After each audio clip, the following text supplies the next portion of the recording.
Alright, let's learn about Georgia. No, Georgia. No, history of Georgia. Famous people from Georgia. Sakartvelo. Got it!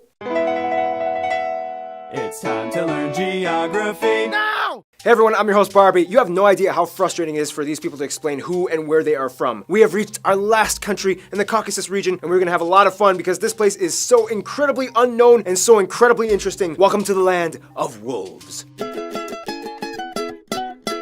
Now ask a random person on the street where Georgia is on a map. 80% of them won't know, 19.3% of them will point to this, and the remaining 0.7% might get it right. For the 99.3% of you normies out there, Georgia is the northernmost Caucasus country located in this quarter slip of land nuzzled between the Black Sea and the Caspian Sea below eastern Russia, with Turkey and Armenia and Azerbaijan to the south and east. Now here's where the geographical dilemma commences. Is Georgia in Europe or Asia? Some will argue that it stands east of Turkey, which is kind of seen as like the gateway to Asia, but culturally it identifies closer with Europe. Ultimately, I guess you can conclude that it's kind of like both in one. It's a bunch of white people in Asia. Or Caucasians.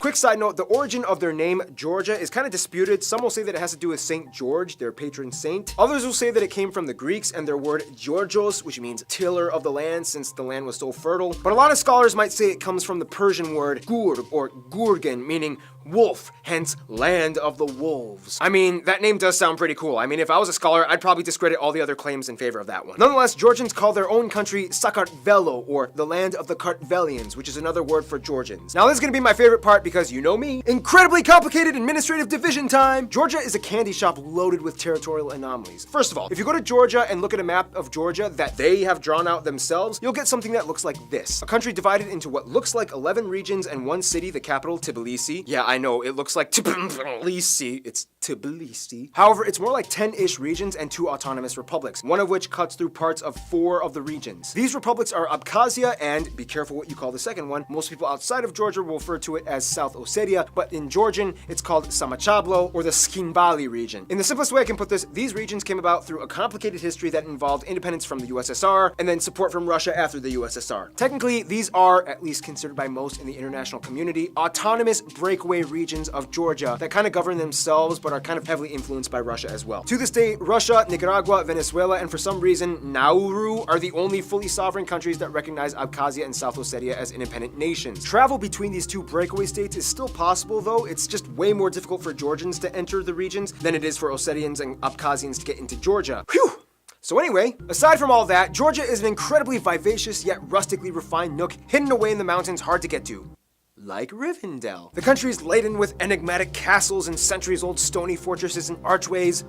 Like Rivendell. As well as an abundance of monuments and statues with the curiously fascinating, curvy, wispy script written all— okay, this is freaking me out! No, but seriously, Georgia is a very rock and stone type of country. They love rocks. The largest cities and airports are, of course, in the capital, Tbilisi, Kutaisi, and Batumi. Tbilisi is a bustling city with the stone and mortar Nadikara fortress looming above on a hill. Batumi, though, is kind of like the fun city on the Black Sea with a more youthful flair and bold, sharp, dynamic architecture. All adjacent to the famous Batumi stone beaches. I'm telling you, they love stones. Some notable sites would include places like the Gori Fortress with the statues of the 8 warriors, or the Katski Pillar, a limestone monolith with a single church on top, only accessible by climbing. And finally, castles, castles, castles everywhere you go. Notable ones like Rabati, Khinkani, Aspinza, and Ninosminda, all of which are made of, you guessed it, stones. There's more to this country than just stones, I promise. Alright, let's discuss that.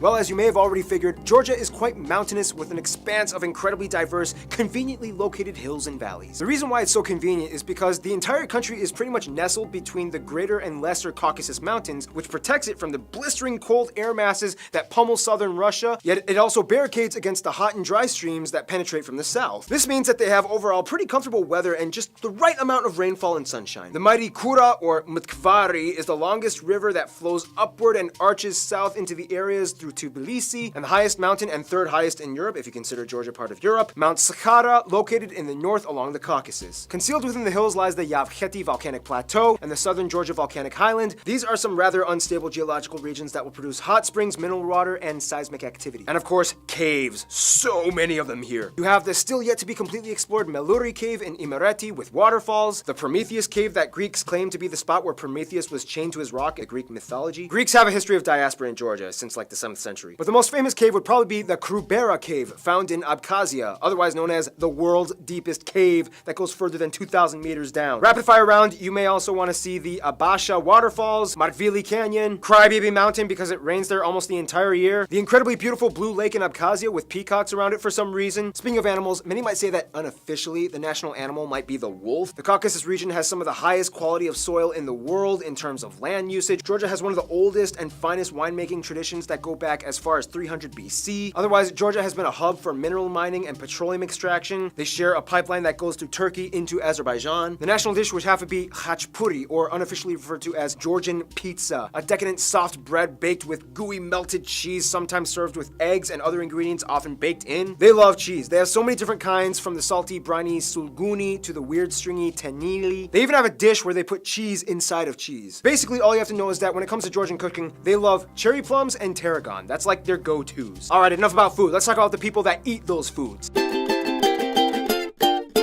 Now, if you thought pointing out Georgia on a map was difficult, try explaining what a Georgian person is. First of all, one broader term you could use to refer to someone who is ethnically Georgian would be Kartvelian, which encapsulates all the ethno-linguistic groups found in Georgia. If you include Abkhazia and South Ossetia, the country has about 4.8 million people and is currently attempting a population rebound after losing about 1 million people in the past 20 years due to migration. The country is made up of about 87% ethnic Georgians or Kartvelians, 6% Azerbaijani and Azeri, 5% Armenians, and the rest are made up of other groups like Greeks, Russians, and Ossetians. They also use the Georgian lari as their currency. They use the C and F plug outlets, and they drive on the right side of the road. The most distinguishable facet about Georgia, though, would have to be the Georgian language. Like Armenian, it's unlike any other in the world, standing on its own, not derived from any Indo-European or even Asiatic language branch. The language is also written in the Georgian script. Technically, they have 3 alphabets, but they only use 1. The alphabet has 33 letters, no F sound, and a ton of strange, almost impossible to pronounce letters. For example,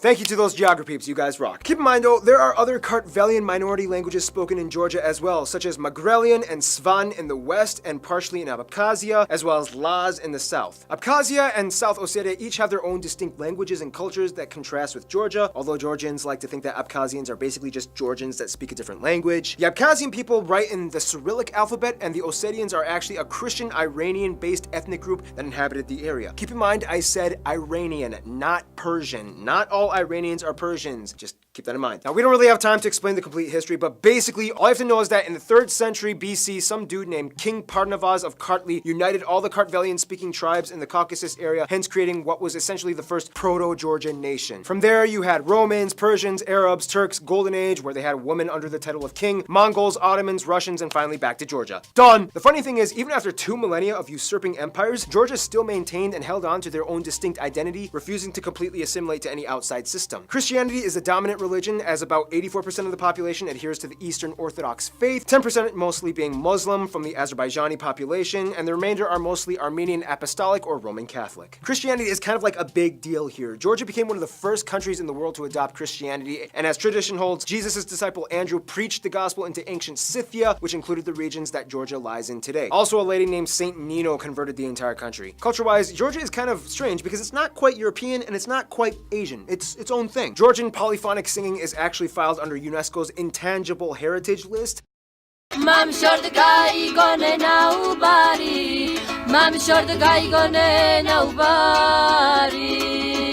All Georgians will tell you that Georgian traditional dance is something that they are proud of, fast, difficult, dynamic, and bold with a lot of leaping and pointing. Georgians are also known for being really into strength sports, even women. They love wrestling and weightlifting and judo. They typically compete well in these events at the Olympics. Konstantin Yanashia reaching some of the highest ranks in the world's strongest man competition. Speaking of which, the most notable Georgian in the world ever seen, although they might not be proud of it, would probably be Joseph Stalin. Although to be fair, he did spend a lot of his time in Russia being a Russian dictator, so yeah. Hospitality is a huge deal out here. As the saying goes in Georgia, a guest is a gift from God. And granted, no matter who you are, they'll pretty much just treat you to some khachpuri. And that's kind of how they are with their diplomacy. Mostly.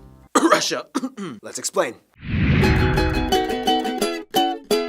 In the simplest way I can put this, Georgia is like the Christian country with the most Muslim friends. It's weird because everything is like a high school drama with their neighbors. They get along well with Azerbaijan and Turkey. Trade and travel has been open for centuries. However, the memory of the Ottoman times still lingers ever so slightly. So they keep things at a flat, platonic, cordial level. Armenia kind of like used to be their best friend, but then too many things happened and they kind of decided not to hang out as much. It first started in the 6th century with the Council of Chalcedon, in which they split over secondary Christian doctrine issues. Armenia became Apostolic Orthodox, similar to the Coptic, Syriac, Ethiopian branches, whereas Georgia stayed Eastern Orthodox like the Greeks, Serbians, and Russians, and most of the other Eastern European states. Also keep in mind, Armenia favored Russia after all that drama with Abkhazia and South Ossetia, so that kind of split the divide a little bit more. Their best friends, though, would probably be the Ukraine and the Balkan countries like Latvia and Lithuania and Estonia, even though Estonia is kind of like too busy chatting it up with Finland. All these countries have had the same scenario of dealing with some kind of form of aggression with Russia, and in a sense, bond over the shared calamity. However, there's a strange twist, because even though you would think Georgia's worst nightmare would be Russia, they kind of secretly still kind of a little bit maybe still have a soft spot for them. Each country has family of their own residing in each side and loves to visit each other. Even though politically it looks bad, the general citizens of each country still love each other and look forward to each encounter. Huh,